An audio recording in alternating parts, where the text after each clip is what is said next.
안녕하십니까. 오늘은 한글 맞춤법 를 한번 볼 거예요. 지금 이제 이 자료는 국립국어원에 있는 자료입니다. 그래서 국립국어원에서 한글 맞춤법과 표준어 규정에 대해서 해설을 해놓은 그 자료고요. 요거 가지고 제가 추가로 같이 설명을 하면서 우리가 한번 공부를 해보도록 합시다. 그래서 지금 보면은 이제 머리말이 나오고요. 일러두기가 나옵니다. 그렇죠? 이제 일러두기가 이렇게 있고요. 그 다음에 6페이지로 가면은 이제 부호에 대해서 이야기를 합니다. 자, 이제 부호는 이제 잘 알고 있어야 되거든요, 우리가. 여기서 이제 보면 이제 결합관계라는 것이 있죠. 결합관계. 색깔이, 네, 좀 바꿀게요. 자, 여기서 이제 결합관계는 헛웃음 이렇게 했을 때, 헛과 웃음, 그러니까 접두사와 그 다음에 이제 근이 되겠죠? 요 두 개가 이렇게 형태소로 이렇게 분석이 된다. 이렇게 결합한 것이다. 그래서 복합어의 단위 경계였습니다. 그래서 복합어는 파생어와 합성어를 합쳐 놓은 거죠. 그래서 지긋하다는 지긋과 하다 이렇게 했습니다. 바깥벽은 바깥과 벽이 이렇게 합쳐진 것이다. 이렇게. 자, 그다음 이제 어간 어미 접사를 보면요. 그래서 이제 어간 같은 경우에도 지금 홀로 쓰일 수가 없죠. 그렇죠? 그러니까 우리가 이제 의존 형태사라고 이야기를 하는데 요럴 때 요게 붙습니다. 이렇게. 그래서 이거는 의존한다라는 거고 얘는 이제 어미죠. 역시 어미도 어간에 결합을 해야 되기 때문에 이렇게 표시가 되겠습니다. 그래서 짓 같은 경우는 이제 우리가 접두사라고 이야기를 하겠죠. 그렇죠? 접두사도 역시 의존 형태소라서 이렇게 표시를 하게 되고 얘는 전미사. 그죠? 전미사니까 역시 홀로 쓰일 수가 없다. 그래서 얘네들은 홀로 쓰일 수가 없어요라는 표시로 사용이 된 것이다. 이렇게 보시면 됩니다. 자, 그다음에 결합 과정 이렇게 되어 있죠. 그래서 짓 그쵸? 그 다음에 이렇게 됐을 때 이제 간과 미가 결합을 했을 때 요렇게 결합이 되면 화살표요. 요렇게 된다. 지어로 이렇게 되는 겁니다. 자, 그다음에 이제 발음 표기 변화 과정 있습니다. 그래서 바다하고 가지는 바닷가. 그래서 된소리로 표시가 되네요. 그죠? 뒤가 예서소리가 된소리가 됐습니다. 그 기억이 쌍기억으로 바뀌었어요. 그러니까 사이소리를 적어준다. 이렇게 변화된다라는 것을 표시해 준 거고요. 본말과 준말의 관계에서 쓰이어가 본말이고 이것이 이제 줄어들게 되면 쓰이어 또는 쓰여 이렇게 줄어들 수 있다. 이 화살표 표시가 결합과정, 발음 또는 표기 변화 과정, 그죠? 그 다음이 본말과 준말과의 관계를 나타낸다. 자, 그 밑에 보면 이제 화살표가 왼쪽으로 가는 게 있네요. 자, 이렇게 해서 이제 결합 과정, 그래서 괄호 안 이렇게 보이네요. 그래서 파랏, 그쵸? 어간과 아라는 어미 이것이 결합되면 왼쪽 화살표로 해서 파래가 되더라라는 걸 보여주고 있고요. 그 다음이 역사적 변화 과정과 어원이라는 걸 보여줍니다. 그래서 고랑이 이제 골과 앙이 합쳐져서 호루라기는 호루루기가 이제 호루라기로 변했다. 이거는 변화가 된 것이다. 그 다음에 이제 준말과 본말 관계였습니다. 그래서 이 되가 이제 준말인데 요게 이제 본말이다. 그죠? 괄호 안이 본말이다. 그래서 요렇게 줄어들게 되면 요렇게 된다. 그래서 요 위에 거 있는 오른쪽으로 화살표, 그죠? 요거하고 지금 보면 괄호 안에 들어가 있습니다. 모두 다, 그죠? 이거는 이제 왼쪽으로 화살표. 그 다음이 요 괄호 표시였죠? 이렇게, 그죠? 요거는 발음 표시다. 이렇게 볼 수가 있겠습니다. 자, 다음 페이지 그러면 이제 차례가 나와요. 이제 차례가 나오는데 총칙부터 시작해서 이제 한글 맞춤법이 먼저 나옵니다. 한글 맞춤법이 이렇게 돼 있고요. 쭉 해서 1장, 2장, 3장. 3장이 총 6개의 절로 돼 있고 4장 형태에 관한 것 총 5개의 절. 그죠? 5장이 띄어쓰기, 6장이 그 밖의 것. 그다음 요게 이제 요게 해설에는 없지만 뭐가 있냐면 여기 문장 부호가 있어요. 문장 부호. 문장 부호에 대한 해설이 여기에 추가가 되어 있습니다. 근데 이 해설에는 없어요. 해설 이제 문장도 따로 되어 있고요. 그래서 다음 페이지를 보면 이제 표준어 규정 해설이라는 것이 있어요. 자, 그래서 표준어 규정. 자, 여기서 지금 쭉 한번 보면 표준어 이제 사전 원칙에서 총칙이 있고 발음 변에 따른 표준어 규정입니다. 그렇죠? 그래서 자음, 모음, 준말, 단수, 복수 표준어가 이렇게 돼 있고 3장에 어휘 선택. 그러니까 여기서 이제 차이점이 뭐냐? 이건 이제 발음 변화고, 그렇죠? 이거는 어휘 선택의 변화 이렇게 돼 있습니다. 그렇죠? 자, 그래서 3장에서 고어, 한자어, 방어, 단수, 복수 표준어가 이렇게 돼 있고요. 그다음에 이제 표준 발음법이 여기에 나와 있습니다. 그렇죠? 표준 발음법 어디에 들어가 있어요? 표준어 규정에, 그죠? 자, 그래서 총칙이 있고 자음과 모음, 음의 길이, 받침의 발음, 그다음 음의 동화, 경음화, 음의 첨가 이렇게 있습니다. 그래서 이거는 이제 음운의 변동이라는 거와 관련이 있겠죠, 그렇죠? 음운의 변동이라는 그 음운론과 관련 지어서 여기 이제 표준 발음법의 그 부분이 설명이 나와 있다라는 거. 자, 이제 오늘 이렇게 한글 맞춤법부터 이제 차례대로 한 번씩 총칙부터 하나씩 하나씩 보게 될 겁니다. 그래서 설명이 굉장히 자세하게 잘 나와 있어요. 잘 나와 있어서 거기에 이제 제가 여러분들이 이해하기 쉽도록 해설 좀 덧붙이는 걸로 가보도록 합시다. 그래서 이제 먼저 한번 가보면 한글 맞춤법 해설 이렇게 나오게 되죠. 그죠? 자, 그래서 차례가 다시 한번 나오게 됩니다. 그죠? 자, 여기서 이제 차례 보면 이제 총칙이라는 것이 있는데, 요 총칙이, 보면은, 총 1항부터 3항까지 이렇게 되어 있고, 이제 자모에 대한 거. 우리가 이제 자모에 대한 걸 한번 보면, 자모에 대한 거는 이제 4항.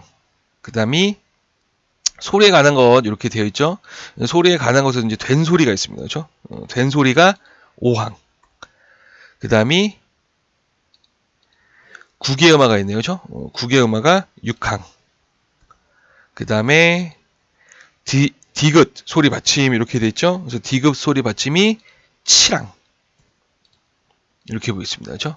그 다음이 모음, 제 4절은 이제 모음인데 24페이지부터 27페이지까지 이렇게 되어 있습니다. 그죠?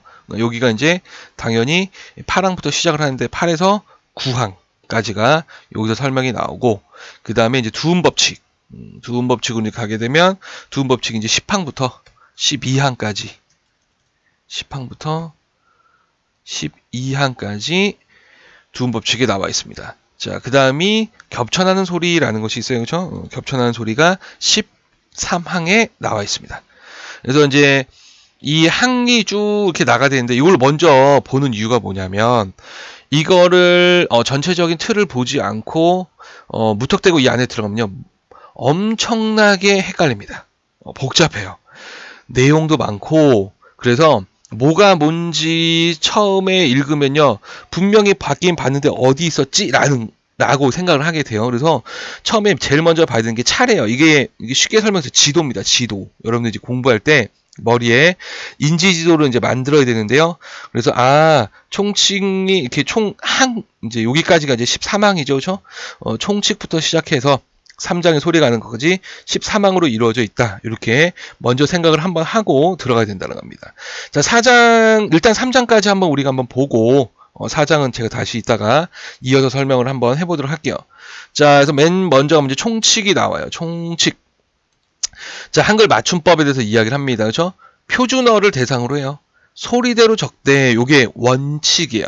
그러니까 한글 맞춤법. 우리나라 한글을 쓸 때는 소리대로 적어라 라는 게 원칙입니다. 그런데 뒤에 붙죠. 어법에 맞도록 함. 요게 이제 추가가 된 거예요. 추가. 자, 그래서 이 조항은 한글 맞춤 대원칙을 밝힌다라는 겁니다. 그래서 표준어 소리대로 적대가 기본. 어법에 맞도록 함은 다른 원칙이다. 그래서 설명이 쭉 하고 나와 있어요. 그렇죠? 자, 그래서 한글 맞춤법은 이 두 가지 원칙에 따라서 가게 된다. 이렇게 볼 수가 있습니다. 자, 그래서 일단은 여기서 이제 여러분들 알아야 될 게 뭐냐면 표준어를 대상으로 한다라는 걸 먼저 알아야 된다라는 거. 그 다음에 소리대로 적는다. 그죠? 여기 위에서 표준어 소리대로 적는다가 있죠? 요거는 이제 발음에 따라 적는다라는 겁니다. 그러니까 요거는 이제 표음적 표기법이라고 볼 수가 있어요. 표음적 표기법. 이렇게 볼 수가 있습니다. 그러니까 소리를 나타낸 거예요. 이 나타낸 거, 소리를 나타내는 표기다라는 겁니다. 그래서 나무라고 소리 나는 표준은 나무로 적고 달리다라 표준은 소리 나는 표준어는 달리다로 적는다. 이게 무슨 말이냐면 달리다고 발음 달리다가 같아요. 그렇죠? 그러면 얘는 그냥 소리 나는 대로 적은 것이다라고 본다는 거야. 근데 이 비트를 보면 이제 예를 한번 볼게요. 이제 꽃이라는 단어가 있어요. 꽃. 그죠? 이제 이게 환경에 따라 여기서 이제 환경은 음운 환경을 이야기합니다. 뒤에 어떤 음운이 오느냐, 환경에 소리가 달라진다는 거예요. 그래서 꼬치에 이가 오고요, 꼬칠에 을이 왔고, 꼬치에 애가 왔어요. 자, 그러면 얘네들은 어떻게 되냐면 꽃이라는 발음이 아니라 꼬치읓으로 바뀌어요. 무슨 얘기냐면 얘가 이제 꼬치가 됐죠. 얘가 넘어갑니다. 그렇죠? 그럼 그 이유가 뭐냐면 이 을, 애는요 형식 형태소예요. 즉 문법 형태소입니다. 그러니까 얘네들은 뒤에 모음으로 시작하는 이제 시작하는 형식 형태소. 그래서 결합을 한 거죠. 그렇죠? 모음으로 시작하는 형식 형태소가 이제 결합을 하게 되면 연음이 일어나요. 받침이 넘어가요. 여기가 이제 비어 있기 때문에 여기 자리가 얼마나 비좁습니까? 초성, 중성, 종성이 아주 빼곡하게 같은 방에 앉아 있어요. 그렇죠? 그러니까 얘가 이제 밑에서 받치고 있으니까 힘이 드니까 옆방을 보니까 자리가 비었어. 넘어가는 겁니다. 근데 넘어가는 이유가 뭐냐면 형식 형태소이기 때문에 힘이 없어요. 그러니까 넘어갈 수 있어요. 그럼 얘는 받침이 꼬치가 되는 겁니다. 그렇죠? 근데 밑에 한번 볼까요? 꽃만, 꽃나무, 꽃놀이 이렇게 돼요. 그렇죠? 그러니까 얘는 지금 어떻게 바뀌었냐면 발음이 지금 꽃이라는 것이 꼰으로 바뀌었습니다. 꼰. 그렇죠? 꼰. 자, 그 뒤에 뭐가 있어요? 만, 그 다음에 나무, 그 다음에 놀이 이렇게 했습니다. 자, 그러면 이 뒤에가 지금 공통점이 뭐냐면 미음으로 시작하고 니은으로 시작하고 니은으로 시작하고 있어요. 그렇죠? 그러니까 여기는 뭐냐면 그 비음, 그렇죠? 미음, 니은으로 시작하는, 그렇죠? 시작하는 실질 형태소. 미음, 니은으로 시작하는 실질 형태소가 뒤에 오게 되면 이 앞에 있는 이 꽃이 꼰으로 바뀐다는 거예요. 이거는 뭐냐면 비음화예요. 비음화. 얘는 비음화라는 음운의 변동이 일어나게 됩니다. 그렇죠? 그래서 먼저 음절의 끝소리 규칙에 의해서 얘가 이제 뒤에가 자음이니까 그렇죠? 먼저 디귿으로 바뀌어요. 그렇죠? 그래서 지금 보면은 이제 음절의 끝소리 규칙. 자, 음절의 끝소리 규칙이 적용이 돼서 꽃 치읓이 디귿으로 바뀌어요. 그래서 꽃만이 된 다음에 이 디귿이 미음을 만나서 니은으로 바뀌는 꽃만 이렇게 된다는 겁니다. 얘도 똑같아요. 그렇죠? 자, 그럼 밑에로 그러면은 얘는 발음이 꽃이로 된 거고 꽃과 이렇게 되죠. 꽃과 꽃다발, 꽃밭 이렇게 발음을 하게 돼요. 그렇죠? 자, 그럼 얘는 뭐냐면 이 꽃이라는 것이 그냥 그렇죠? 디귿 음절의 끝소리 규칙에 의해서 그렇죠? 음절의 끝소리 규칙. 이 음절의 끝소리 규칙에 의해서 치읓이 디귿이라는 대표음으로 바뀌게 된다라는 겁니다. 그래서 얘는 발음이 뭐가 되냐면 꽃이 되는 거예요. 그렇죠? 자, 그럼 환경에 따라서 지금 달라졌어요. 모양은 그러니까 원래 형태는 치읓 받침인데 그렇죠? 지금 얘는 치읓이 넘어갔고 얘는 치읓이 니은으로 바뀌었고 얘는 치읓이 디귿으로 발음이 된다. 그렇죠? 자, 그래서 다음으로 한번 가보면 이 꽃이 이렇게 설명을 하고 있습니다. 그렇죠? 자, 그럼 이게 어떤 거냐? 이제 의미가 같은 하나의 말이에요. 꽃이라는 게. 그렇죠? 여러 가지 형태로 이제 적으면 알아보기가 쉽지가 않다는 얘기예요. 그렇죠? 그래서 하나의 형태로 고정을 하는 겁니다. 그러니까 이제 의미가 같은 하나의 말은 형태를 하나로 이제 고정한다. 이렇게 볼 수가 있는 거예요. 그렇죠? 그렇게 하면 의미를 파악하기가 쉽다. 자, 그래서 꽃보다는 꽃 하나로, 그렇죠? 일관되게 적으면, 이게 꽃이라는 의미군, 이렇게 파악하기 쉽다는 거예요. 자, 그 다음에 이제 어법에 맞도록 한다라는 것이 나옵니다. 그렇죠? 자, 이거는 이제 뜻을 파악하기 쉽도록 형태소의 본 모양을 밝혀 적는다. 즉, 뭐냐? 원형을 밝혀 적는다는 겁니다.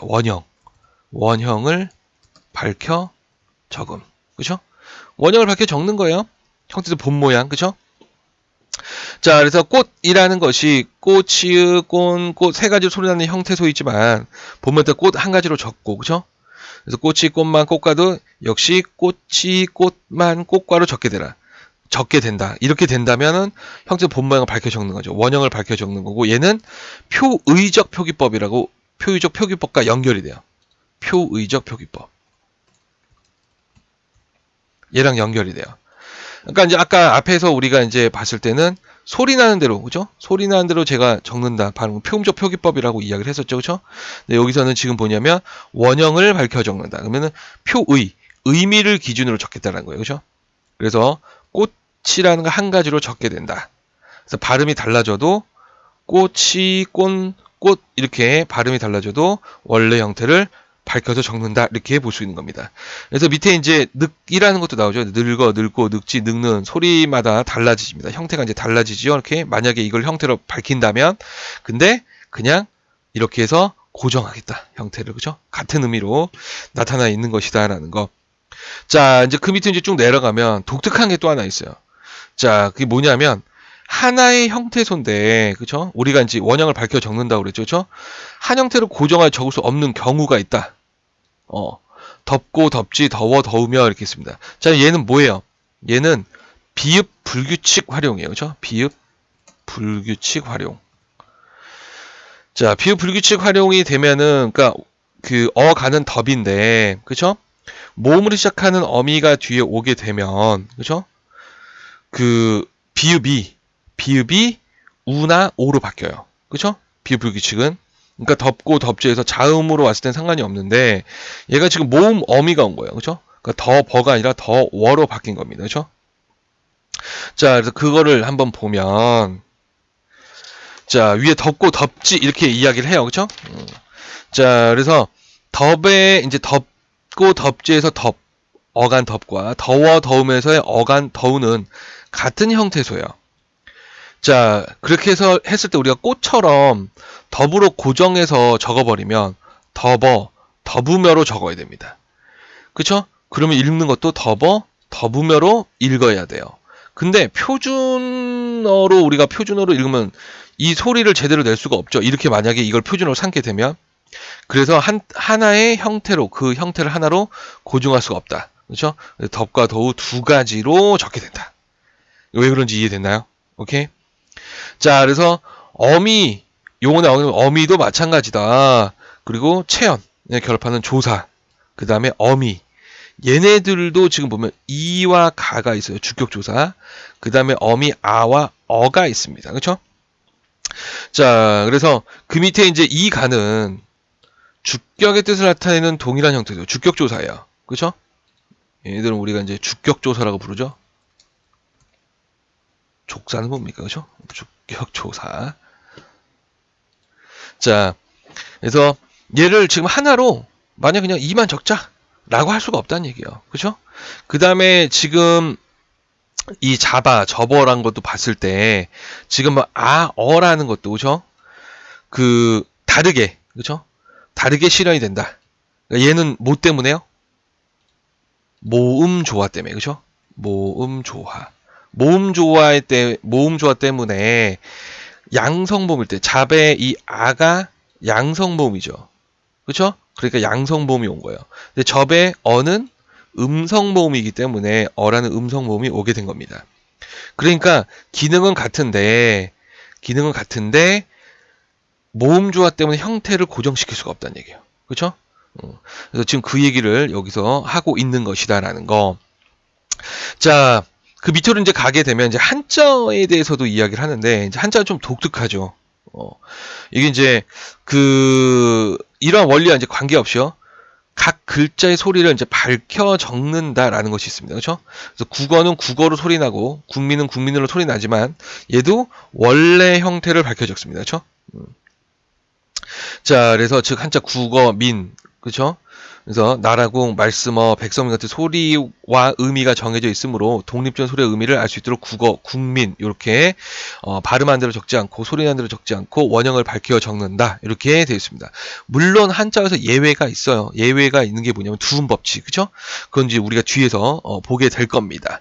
자, 일단 여기까지가 이제 1항, 그죠? 에 대해서 이제 우리가 한번 접근을 한번 해봤고, 자, 2항으로 한번 가보도록 할까요? 2항으로.